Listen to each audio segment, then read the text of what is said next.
ఎప్పుడు నువ్వు తినడమేనా మాకు పెట్టేది ఏమన్నా అందా అనుకుంటున్నారు. ఏం చేద్దాం బయట ఏమో వెదర్ ఏమో కూల్గా ఉంది, ఏదైనా తినాలనిపిస్తుంది. సో ఇన్స్టెంట్గా ఏదైనా చేసుకుందాము అనుకుంటే అప్పుడే గుర్తొచ్చినాయండి ఈ వామాకు బజ్జీలు.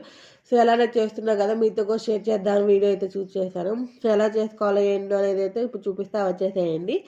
ఇక్కడైతే 1.5 కప్ అయితే శనగపిండికి కొంచెం వంట సోడా అండ్ కొంచెం సాల్ట్, కారం వేసేసుకున్నాను అండ్ కొంచెం వాము కూడా వేసుకున్నానండి. సో వేసుకొని ఇంక ఉండలు లేకుండా అయితే మన పిండిని కలుపుకోవాలి. సో ఇక్కడ చూసారా ఈ కన్సిస్టెన్సీ వచ్చినంత వరకు అయితే కలుపుకోండి. సో మనకి ఆకు అయితే మన ఏమికి ఎంతమంది అని పట్టిందో పిండి కోటింగ్, సో ఆకు కూడా అలానే పట్టింది అనమాట. సో ఈ బజ్జీలు అయితే చాలా తొందరగా అయిపోతాయి అనమాట, ఎందుకంటే ఆకే కదా ఓన్నే ఫ్రై అయిపోతాయి అనమాట. సో నేనైతే డబుల్ ఫ్రై చేశాను అనమాట, ఎందుకంటే కొంచెం క్రిస్పీనెస్ వస్తాయని. మీ క్రిస్పీనెస్ వస్తూ సాఫ్ట్గా కావాలి అనుకుంటే మీరు ఒక్కసారి ఫ్రై చేసి అయితే తీసేసుకోవచ్చు, చాలా తొందరగా కుక్ అయిపోతాయండి. మనం మర్చిపోయి పక్కకు వెళ్ళాము మాడిపోతాయి అనమాట.